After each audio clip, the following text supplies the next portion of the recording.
What up, y'all? It's your boy, MMA Mechanic. So today we're gonna do a full breakdown for the UFC Fight Night Paris event that's happening this coming weekend. It's gonna be a big, big night. Great fight card. A lot of big fights.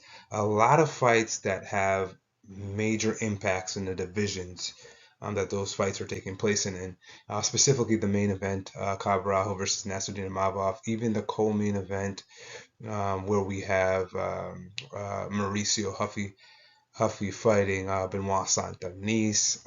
So that has major implications on what's going to happen next. So yeah, we're going to start with the main event today, guys. We're going to go through the prelims. I'm trying different little things, start with the main event, start with the prelims, start with the first fight of the night, see which one works better. So let's start with the main event. We're going to jump right into it. Borralho versus Nassourdine Imavov. Borralho, 17-1. He's 6'1". He has a 75-inch reach. Nassourdine, he is 16-4, 6'3", 75-inch reach. So right off the bat, you see Nassourdine has the range. Both guys equal in reach. Borralho is a little bit more dense and compact. He's a bigger guy. Um, and this is a very, very even fight. Very, very, very even fight. Dana White came out the other day and he announced Reinier de Ridder versus Anthony Fluffy Hernandez, and that fight has major implications on how the division is going to shake out. Obviously, we know that whoever wins in more impressive fashion, in my opinion, I think will get the fight versus Hamza. I've already come out and said that I do think that Caio Borralho presents the biggest challenge to Hamza Chimaev. That video will be coming. Let's just see what happens with this fight first, though, right? There might not be any reason to make that video if Kyle doesn't get the victory. I did make an individual video for Kyle Borralho versus Nassourdine Imavov where we did an in-depth breakdown on why I think the winner will win. So Nassourdine, he beat Adesanya. He finished him. He beat Brendan Allen. He finished Jared Cannonier in what was a very early stoppage, in my opinion. We've seen him have wins over Roman Dolidze. Um, you know, and so Nassourdine, I would say right off the bat has the better resume. He's fought better guys. Obviously we know that Cabral, he beat Jared Cannonier. That's his best win. He beat Paul Craig. I think the Mikhail Oleksiejczuk is a very, very good win. That's an underrated win. Abus is coming off a win versus Mikhail Pereira. So Abus Nurmagomedov win for Cabral is aging well. Um, yeah, so I do think that Nasruddin has the better resume. That is something that I failed to mention in the individual breakdown. So I'm gonna highlight that here. Nasruddin has fought some killers, man. He has fought some killers. Strawn Strickland, Joaquin Buckley. That's a very good win too as well. The Joaquin Buckley. He did lose to Sean Strickland, but great competition. He's fighting great competition. I mean, he's putting together a very good resume. Nasruddin has an iron chin. The guy has Joaquin Buckley was hitting him with uppercuts, looping hooks over. I mean, he was hitting him with the kitchen sink in that third round. He was hitting him with everything, and this was a gassed Nasruddin. In that fight, you did see Nasruddin start to gas later in rounds. In the third round specifically, he was gassing because leading up in that fight, the fight versus Joaquin Buckley and Nasruddin Imavov, they were beefing hard. They were going back and forth hard. They did not like each other in that lead up, and you saw that right away with Nasruddin. He came out almost bullying him. At the end of rounds, he was like stepping over Buckley, looking at him. You know what I mean? So Nasruddin was just mean, but you did see he was trying to kill Buckley in there, and you saw that impact him in the third round. That's big. So that's one of the things that I do want to say. While Nasruddin has incredible boxing, incredible. His hands are lightning fast. We saw that versus Adesanya. We saw that versus Jared Cannonier. Lightning fast hands. The guys puts combinations together in rapid succession. We even saw that early in the Joaquin Buckley fight. Really, every fight the guys in. Roman Dolidze, he was knocking around the ring like a ping pong ball, the octagon like a ping pong ball. Literally was beating the shit out of Roman Dolidze. So Nasruddin is a problem, man. He is a. There are times, when he's ready, he will come. He'll push forward. Very calculated in the way he strikes, but he will push forward and he will cut off the cage and he will hawk you down and he will land that piston-like right straight. The guy is a problem. He really is, but I do think that the gas tank um, is going to come into play in this fight. So, guys that really high level guys, Sean Strickland, I know he's fought Adesanya and Adesanya is high level too, but Adesanya does have gas tank issues. After the first 2 rounds, you do see Adesanya slow down, right? So he's more susceptible to getting caught, which is what happened in the Nassourdine fight. The same thing with Jared Cannonier. He caught Jared Cannonier in that fight. Roman Dutzy, we obviously know, has a gas tank issue. So Nassourdine does better against those type of fights. Guys like Sean Strickland who don't run out of energy, even on short notice. Sean Strickland pushed Nassourdine to the brink. Joaquin Buckley pushed Nassourdine to the brink, right? And you saw Nassourdine kind of start to slow down a little bit. Borralho is very, very good. These guys, again, I'll say they're very evenly matched. Good in a lot of the same places, in different ways, right? So a guy like Borralho has a great gas tank. He has a great gas tank, right? And so Nassourdine, when he fights guys like that, are powerful, right? So, Sean Strickland isn't that powerful, but the volume on Sean Strickland is overwhelming. And that's what we saw get to Nassourdine a little bit.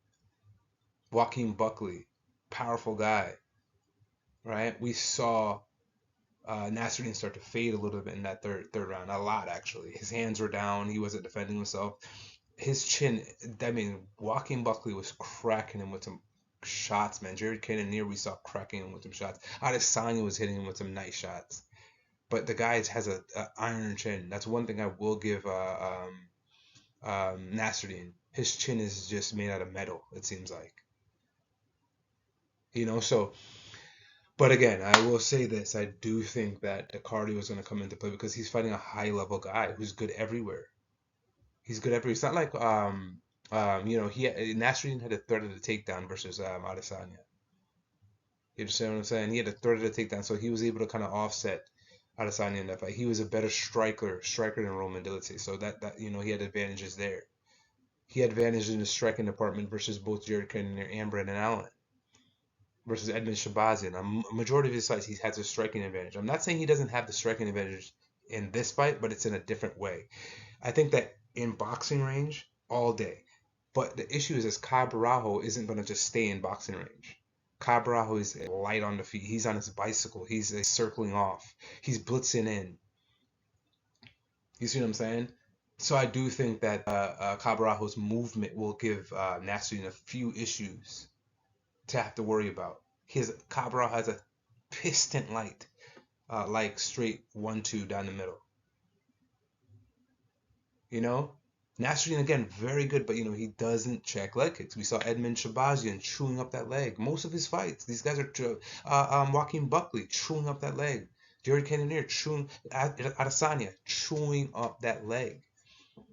And so, for the reason why I think that's important specifically for this fight is because you have a guy like Borralho. I don't think Borralho is going to gas in this fight. And Borralho has some powerful leg kicks, man, that he uses. You saw that in Jared Cannonier. He was chopping at Jared's legs. Powerful. Borralho is his tree trunk legs. Big, strong guy. Pause. So you have a guy with Nassourdine now who's slowing down a little bit, right? Who has, who's going to slow down when he fights a guy like Borralho. I could see him slowing down. Even though Borralho, I will say this about Borralho. He does not have a bunch of output. He doesn't have a heavy output. But I do think that he's powerful and he can land some shots that could rock Nassourdine. He could put some pressure on him that way. So if he hurts Nassourdine in the first, he starts chewing up those legs, he starts working that body. You know what I mean? He gets the fight to the ground. I could see the cardio coming into play into this fight. Because I do think that Borralho will hit him and he will hit him hard. Now, again, I said Nassourdine has a striking advantage, but in boxing range. Again, Borralho is going to be on that bike. you are going to see Nassourdine cutting off the cage, walking him down early, being very, very dangerous in that first round. Nassourdine is. He's very dangerous in that first round. But I think that Cabral will be on that bike.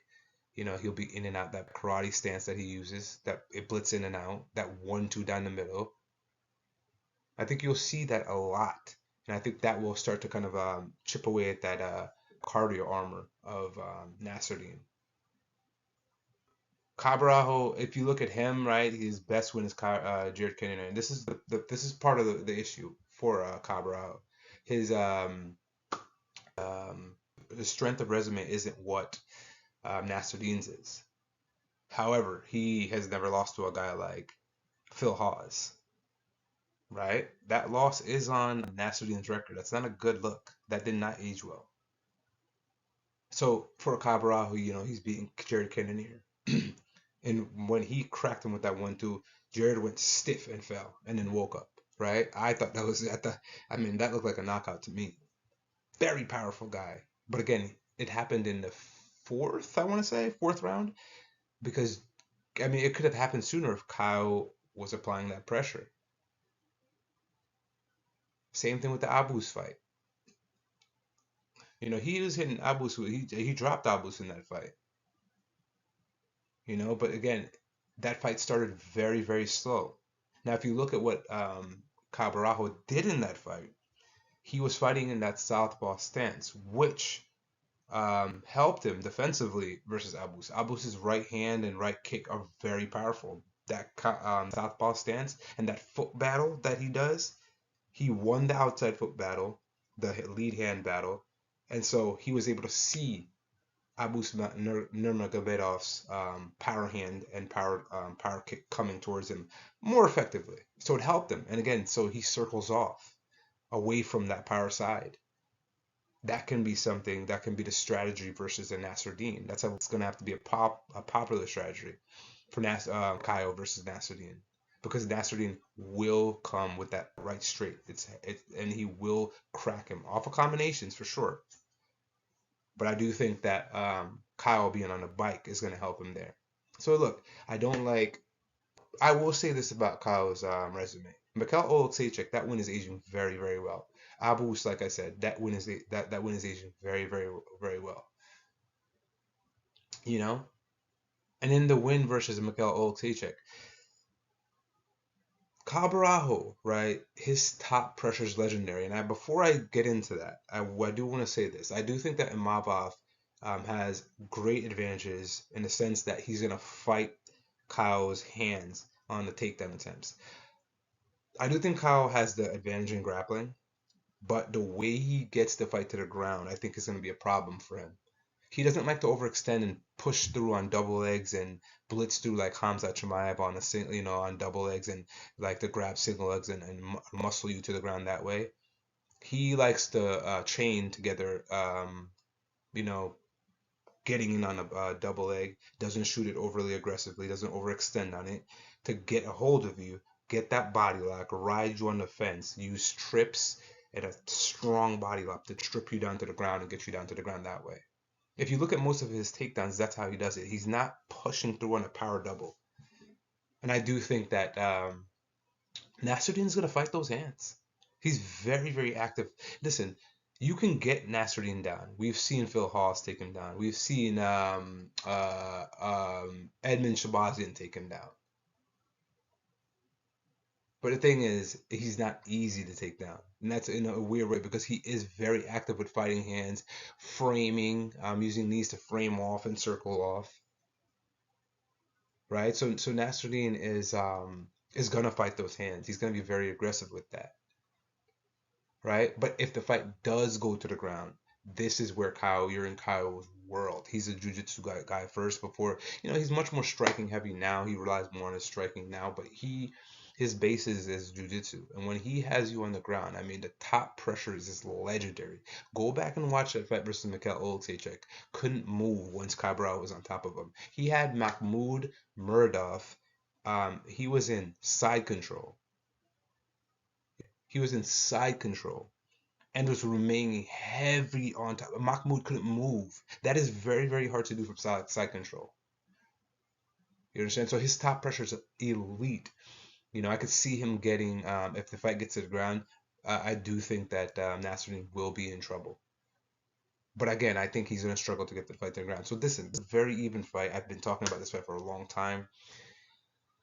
Guys, the reason why I'm going to pick Cabarajo is I do think that cardio is going to play effect here. I do think that cardio is going to play effect. I think it's going to be a very even fight. Very even fight, especially the first 2 rounds. Very, very even. I think as the fight progresses, I think Kyle being on his bike, Nassourdine hawking him, cutting the cage off. And even still, I think the first 2 rounds are still going to be very close. I just think Kyle's going to be more on his bike. Nassourdine's going to be more in pursuit. I think eventually Kyle will catch him. Both guys are going to be catching each other, especially in boxing range. Nassourdine's going to be tagging Kyle up. Kyle is hittable. Kyle does have a very, very good chin too as well. Very good chin, but he's very hittable. Especially on a blitz, and a blitz in like he does. I could see Nassourdine timing that right straight, and putting together some combinations to catch him. But I do see the cardio just playing an effect in this fight more than we think. And I think eventually, you'll see Kyle get the fight to the ground. If it's 1-1 going into the third, it's going to be a problem for Nassourdine. I think that if it's 1-1 going to the third, I think third and fourth round, I think cardio starting to play an effect. I could see a Cabarajo getting the fight to the ground, and applying that top pressure to suffocate Nassourdine. He will suffocate that man. We saw Phil Hawes do it. Cabral is extremely high level on the ground. Very good top pressure. Very, very good. So, I can see that happening in the third and fourth. And then I think that with the gas tank being an issue. Listen, we saw Cabral in the fourth and fifth rounds versus Jared Cannonier getting cracked with some hard shots. He had a massive cut under his eye, and was still right in front of Cabarajo, trading with him. So cardio is not an issue for Cabarajo. And I do think that that's going to just give him a slight advantage in this fight. If we look at where they're at their best, right? So striking, I would give the slight edge to Nassourdine, and again, that's in boxing range. Cabral has a very fast hands, and he's able to blitz in. I don't like his output though. He doesn't throw enough punches, so I can see where Nassourdine would get the advantage there. As far as output, I'd give striking to Nassourdine. Grappling, I'd give a slight edge to Kyle. Okay, defense, as far as getting hit, I think that Kyle gets hit less. I do think I think he takes like 2.6 significant strikes to Nassourdine's 3.2 significant strikes per minute. They're very close. Both very don't get hit a crazy amount, but I do think that defense-wise, and Cabarajo being on his bike, circling off, coming in on angles, I think defense-wise, I'd give it to Cabarajo. Yeah, I'm rambling on about this fight because it's a very good fight. It's a very important fight. I do think that the winner of this fight, would like to see, because I think it's going to be Cabarajo, guys. I would like to see Cabarajo fight Hamzat, because I definitely think that he will give Hamzat. This will be the best fight as far as who can challenge Hamzat. We saw Gilbert Burns, an extremely high level Brazilian Jiu-Jitsu, give Hamzat trouble. What is Cabarajo? Brazilian, extremely high level Jiu-Jitsu black belt. Not saying that they're the same, but that just make you think a little bit. Makes you think a little bit. I can just see Hamzat this being too powerful for RDR and Anthony Hernandez, especially now that we see Hamzat has the cardio is not as much of an issue as we originally thought. Like I said in my video, I'll put that video in the breakdown as well, in the description as well. So anyways, guys, we're gonna move on. I know I rambled a lot, but this is a big fight. I am very, very high on the Fighting Nerds. I'm very, very high. I think every one of them has the capability to win a championship. Jean Silva obviously is, I think, is just the writings on the wall. It's just it depends. It's a matter of time for Gene Silva, in my opinion. On when he's gonna get the belt. But I do think that there's a chance for, especially Mauricio Huffy. I know that. I mean, even Carlos Pratas now. These guys all have the capabilities to win the championship over the next couple of years, 100%. So we're gonna move on to the next fight. What, Mauricio Huffy versus Benoit Saint-Denis. Listen, Benoit Saint-Denis is a sacrificial lamb here. We know what he's not. He's an experiment. He's an experiment. This is the experiment. Go in there and show us. And no, Mauricio Huffy, we want you to show us that you can stop a takedown. That's what the experiment is. Guys, don't think too much into this. Mauricio Huffy, here's what he does. That bladed karate stance. This is McGregor. Look at McGregor versus any on the come up at featherweight. Jose Aldo. Any of his fights on the come up. Max Holloway. Any of them.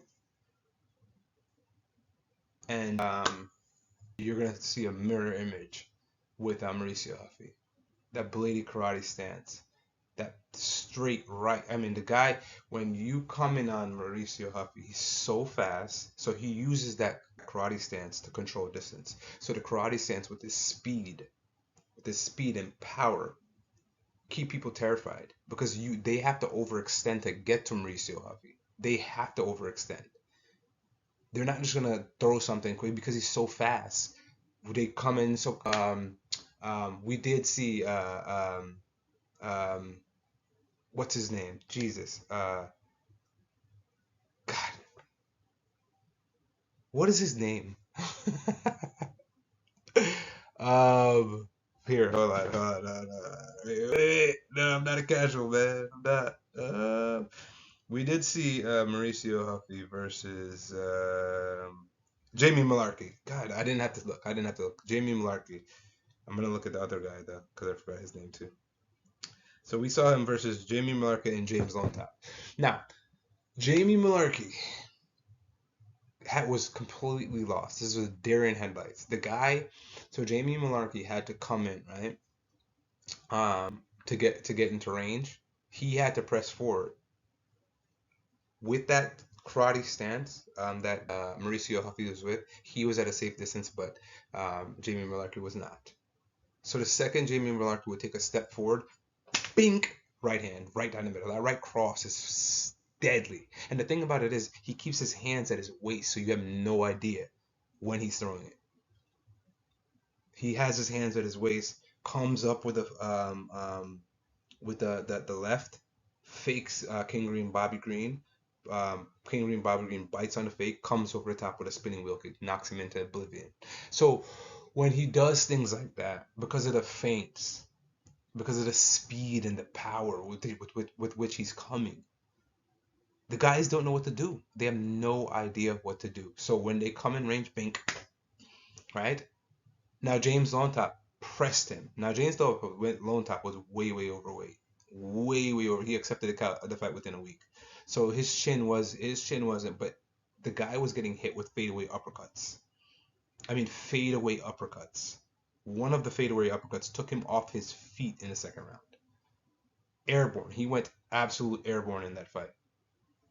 Sorry, I need some chapstick, guys. I apologize. My lips are very... By the way, beef towel. You know what I'm saying? We use the good stuff around here, baby. So, yeah. Mauricio Huffy's speed, power, footwork, his vision.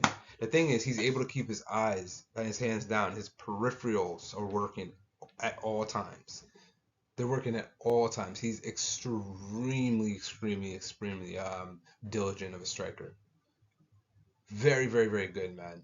And so I think that what's going to happen is BSD. Listen, when he fights, the guy he leans slightly over that lead leg, right, with that southpaw stance, comes in, and when he's blitzing forward, he'll blitz in, head chin here. That's why Dustin Poirier was able to keep. Thiago Moises was cracking BSD on the chin. His Thiago Moises doesn't have the power that Dustin Poirier does. Cracking him on the chin. His chin is here. Hit me, please. A guy like Mauricio Huffy, who's a sniper, who's able to hit fadeaway uppercuts with guys grazing his beard. They'll graze his beard like this. James Longtop, go watch that fadeaway uppercut that took James Longtop off his feet in the second round. He literally skimmed his beard. Mauricio Huffy literally looked at his hand past his face, and he went up, boom, uppercut, fadeaway uppercut. Took James Longtop off his feet. The guy has precision like crazy. So a guy with that type of precision, you think Benoit Saint-Denis is going to be able to come in with his chin here, blitzing forward? And see, the thing is, when he blitzes forward, right, he's throwing these hard body kicks. And Benoit Saint-Denis is dangerous. Let's not get it wrong. Get it twisted here. He's very dangerous, right? But he's just too hittable. He comes in hard, and when he's throwing, and he's there. Both guys are reset. He's not gonna reset. He's not gonna do a big reset and gather himself and okay, let's go again. No, it's a small little reset, and he's gonna blitz continue so he can continue to remain aggressive and blitz forward.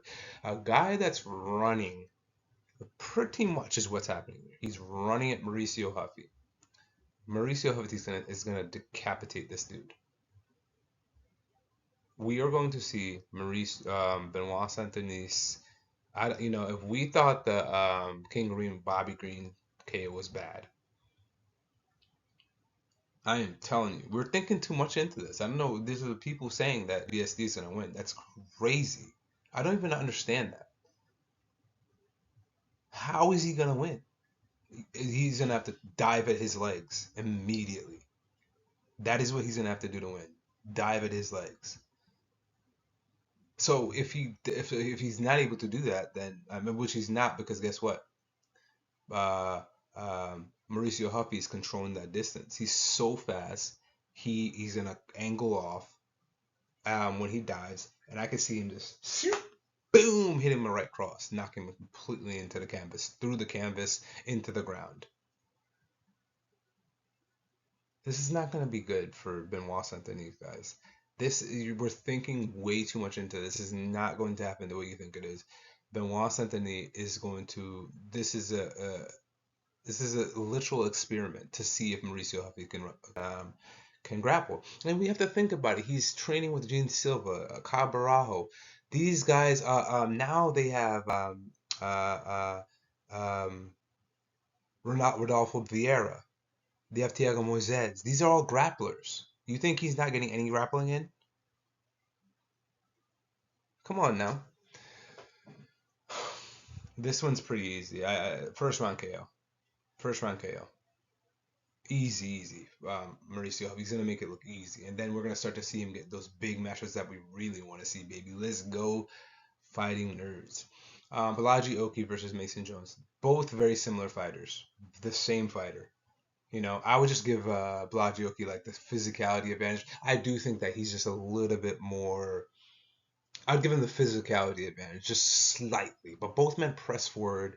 Bolaji Oki, he does find a lot of success with that right hook. He puts combinations together well. He throws a lot. The difference is he finds success with that right hook, mixes up his shots. The Mike Oswald fight, he was lighting him up, pressing forward, just hitting him with all types of shots all over the place, right? Chris Duncan, I do believe, guillotined them, but even in that fight, he was pressing forward. He was catching Chris Duncan with a lot of shots. TKO Dylan Salvador on the Contender Series with a right hook. So again, he favors that right hook versus Mason Jones now. Mason Jones is going to come through with that lead left hand jab, that lead jab. So we've seen him drop David Onama with that. Dropped him bad. Ludwig Klein. Mike Davis, we had a war with Mike Davis. My guy, Mason Jones has a chin, man. He was getting cracked with some uppercuts by David Onama. Ludwig Klein was catching him with all types of stuff. But he dropped Ludwig. I mean, these were wars. These were wars. I like Mason Jones, but I just think that I'm gonna give Bolaji the slight edge here. He's just they're to me they're the same fighter. This is gonna be the fight of the night. If you don't know, this is gonna be the fight of the night. They're the same fighter. I'm just giving Bolaji the slight edge here. I will give it to Bolaji Oki. On to the next one, Modestas Bukauskas Caucus versus Paul Craig. Paul Craig, he can't fight anymore.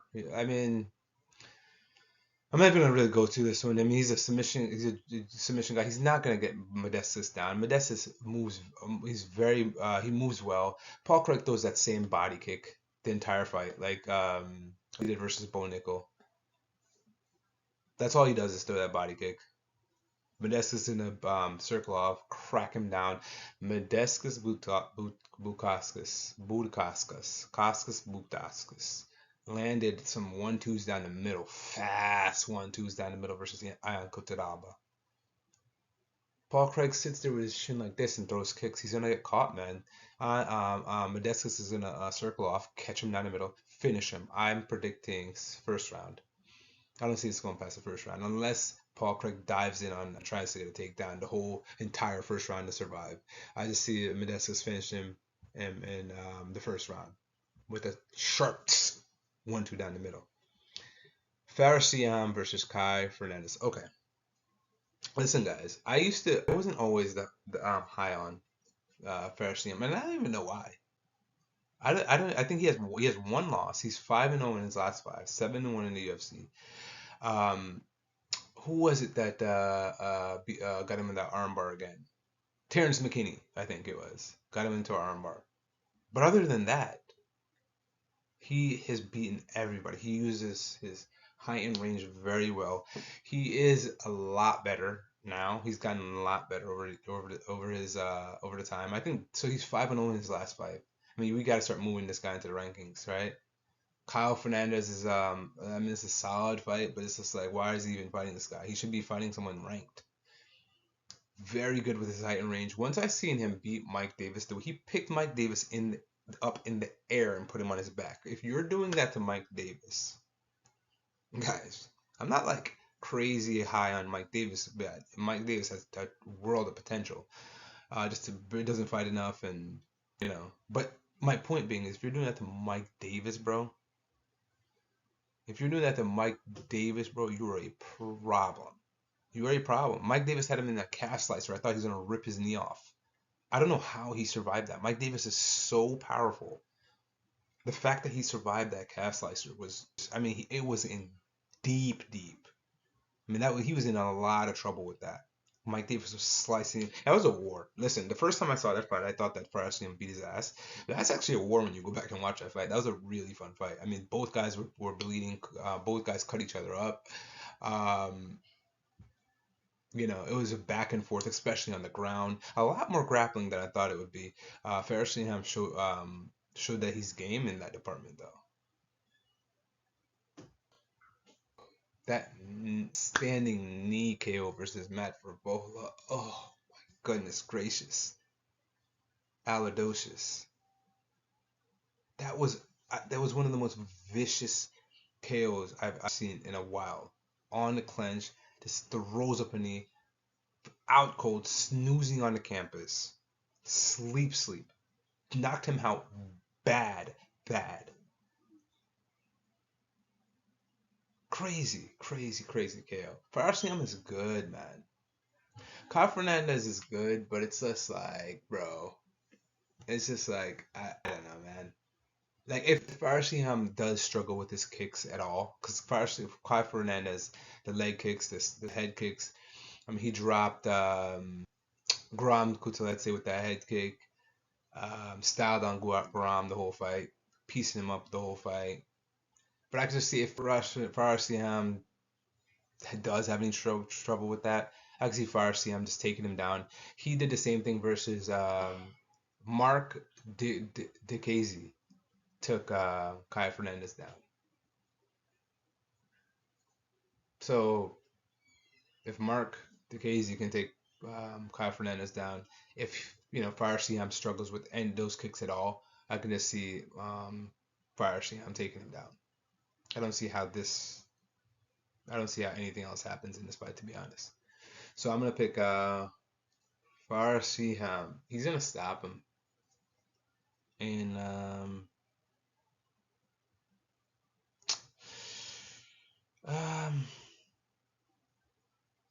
man, I'm gonna say he'll stop him in the second round. He'll stop him by TKO in the second round. Fire Ziam is good, man. They need to start moving him up the division for real. We got Losene Keita versus Mauricio Pitbull. Now, Losene Keita, he's coming over from I can't remember what division, what promotion he's coming in from, but it doesn't matter. He is a dynamic striker. He's a dynamic striker, man. He's powerful. He's fast. I did watch this fight. I don't know too much about him, to be honest. I did watch this fight versus Mateusz Legursky. I did watch his fight versus Nico Samsonzi,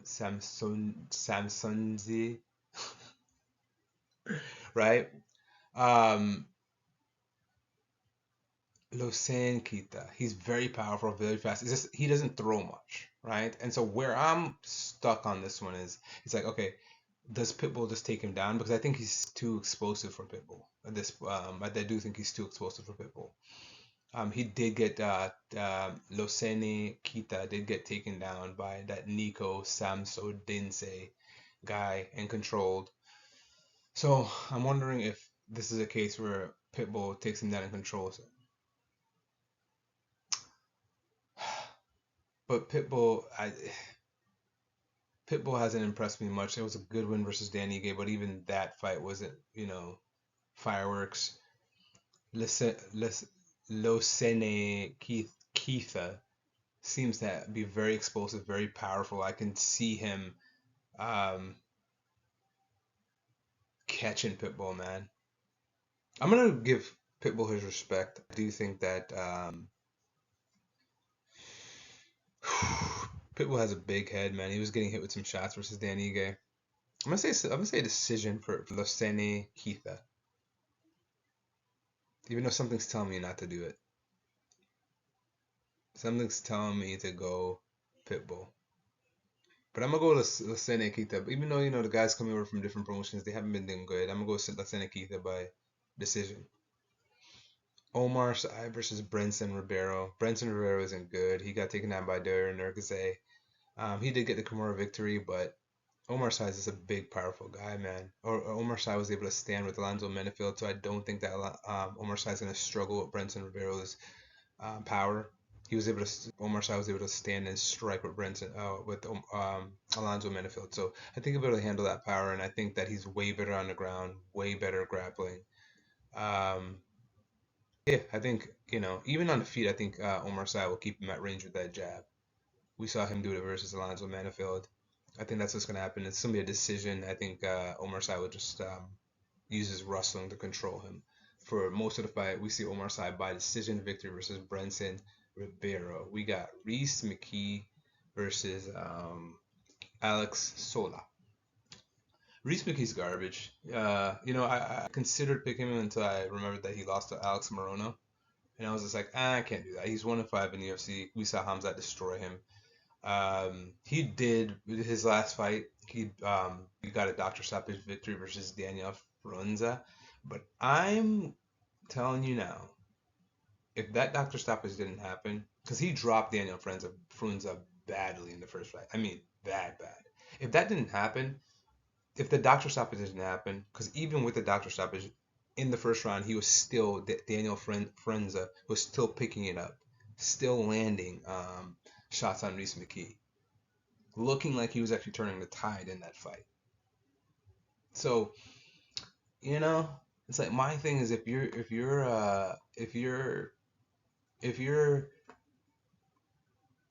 drop a guy bad, and if it wasn't for the doctor stoppage, there could be a chance that Daniel Frunza wins that fight. To be honest, literally, it was that he was turning the tide that much. Rhys is rangy though, and he has a chance to catch Axel Souza. Another guy from another promotion coming in. He has a chance to catch him, but I can't see it happening, man. I can't see it happening. I think Axel Sola is gonna knock him out. Axel Sola, he's coming over from Aries FC or whatever it's called, another promotion. He does have a bunch of KOs over there. I saw him fight Mateus Miranda or whatever in that promotion, Vladimir Holodenko, and he looked fast, in and out movement, powerful. Again, he has a lot of KOs in that division, in that promotion. So, yeah, Rhys Mckee, he should get him out of there, man. He's gonna KO Rhys Mckee. That's my prediction for Axel Sola. And again, I'm not even that big on guys coming over from other promotions. I'm really not, but I just can't see. I can't. And this is in the next fight. Ante Delija versus Marcin Tybura. He's in the KO Marcin, man. You know, I saw Ante Delija fight Renan Barão, beat him, destroyed him by ground and pound. You know, he beat a guy named Maurice Green who was cornered by John Jones. So that's important. That's impressive. John Jones is cornering Maurice Green. Ante Delija beats him badly. Had him running, literally turning around, running away from him in the second round. If you want to go check out that fight, his name is Maurice Green. He was running away from Ante Delija in the second round. Sure. Listen, Ante Delija is a powerful guy, and sure, Marcin could get him in a sub if the fight gets to the ground or something like that. But he's powerful on the ground. He rained down ground and pound on Renan Barão. I guess that's not that impressive or whatever, but he still did it. And so I just think he's too big and powerful for Marcin Tybura. So this is another guy from another promotion I'm picking. I'm going against my words here. But yeah, I can't see where Marcin wins this fight. I just can't. Ante Delija is legit, man. You could just tell. I mean, heavyweights just aren't good anyway, so you got a heavyweight that's coming in that can move with speed and has real dangerous power. Do the math. Marcin will get TKO'd in this fight. Andreas Gustafsson versus Renat Frakanima. Renat's not good. Nothing he's done has been impressive to me. He got a robbery win over Carlos Leal versus Nicholas Dalby. It was very competitive. Old 39-year-old Nicholas Dalby was very competitive. Nicholas Dalby was doing that breathing thing the whole fight. The fact that he can do that the entire fight means that you're not that dangerous. If someone can literally go like while he's stuffing takedowns, while he's throwing punches, while he's throwing kicks, that means you're not hurting him. Like if I'm fighting someone and I'm like, the second they crack me, I'm not doing that anymore because I got cracked in the face. Andreas Gustafsson is dangerous, man. This guy fights entire fights in the clinch. He has like 20 years of Greco-Roman wrestling or something like that. Versus Chaos Williams, he had him in a clinch, slamming knees and uppercuts into his nasty clinch work the entire fight. The issue that I have with Andreas is he blitzes for it sloppily and he's just like taking punches. Chaos Williams was cracking him with some pretty hard shots coming in, but he just ate it and just ran through it and just took all the punches and knees and just didn't care and got Chaos in the clinch and just beat him up bad. He like bullied him, man. I've never seen Chaos get beat like that. He bullied him, straight up bullied him the entire fight. And so I could just see, yeah, I think he's Andreas Gustafsson. I don't know how good he's gonna be because he doesn't protect himself when he's a power punch is gonna drop this guy. A power punch is gonna drop this guy. You understand? Because he doesn't. All he wants, he just blitzes forward with his head down, trying to get you into a clinch and rain, which he's very effective with, man. He's very, very good at it. It's really amazing. I've never really seen anybody fight like that. Like the entire fight, he's just in the clinch, working your body, elbows, knees, uppercuts, just nasty, nasty work, man. But now Pat Pitlack did catch him a lot, and he probably hurt him more than Chaos did. But even that fight, the entire fight was in the clinch. Dangerous guy.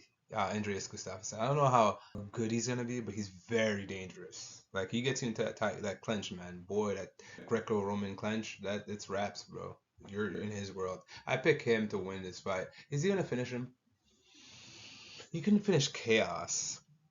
I think Renat's tough. Renat's tough, man. I don't think Renat's gonna yeah, because Carlos Leal, guys were cracking Renat with some hard shots. I don't think Benoit will wilt and wilter because I mean that's what this guy does. He's gonna make you cower. Like we saw Chaos start, the life force was just drained out of Chaos.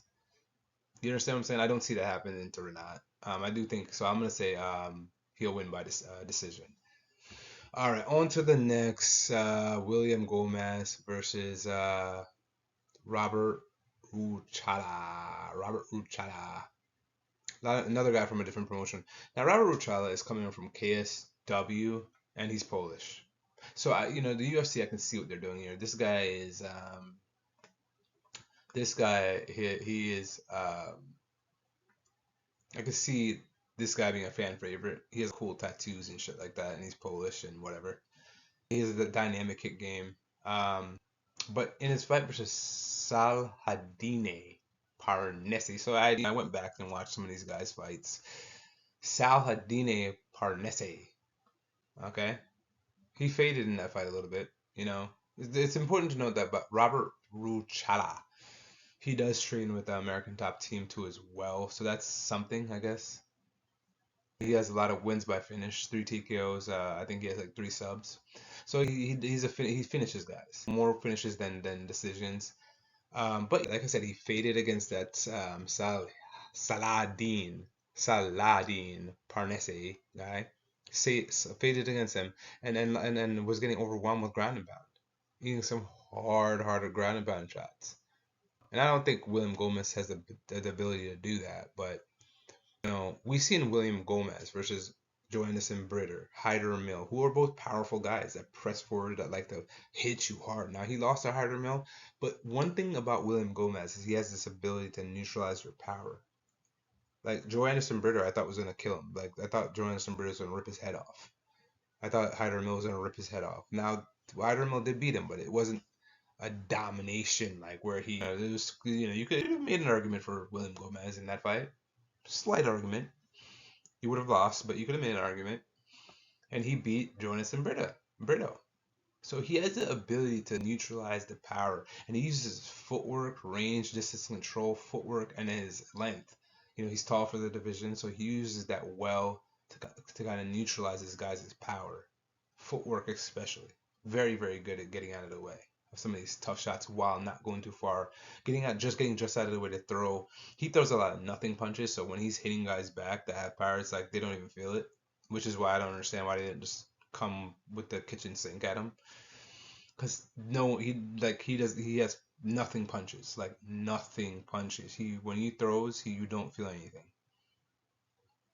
So I'm surprised Johansson Britter just didn't lose his mind and just start throwing the kitchen sink at him.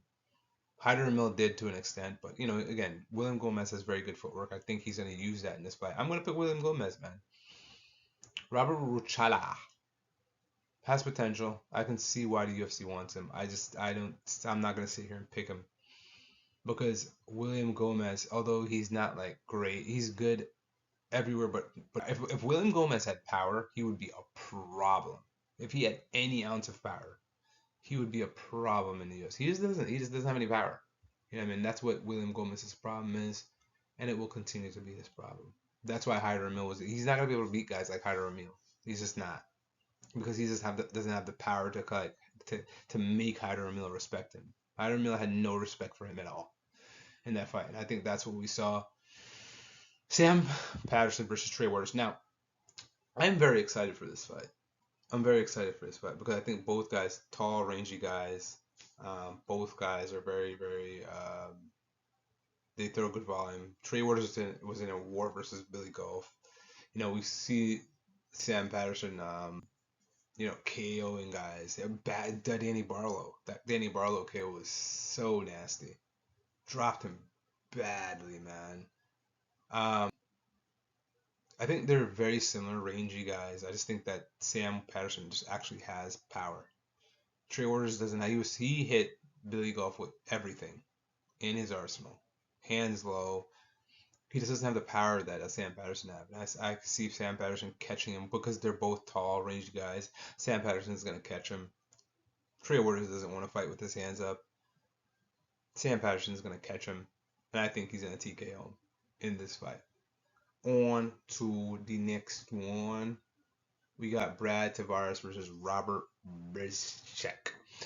Um, Robert Brzezczyk, if you lose to Igor Poteria, I thought Robert Brzezczyk was going to be a problem, but then he comes in and loses and gets embarrassed by Igor Poteria. Igor Poteria's not good.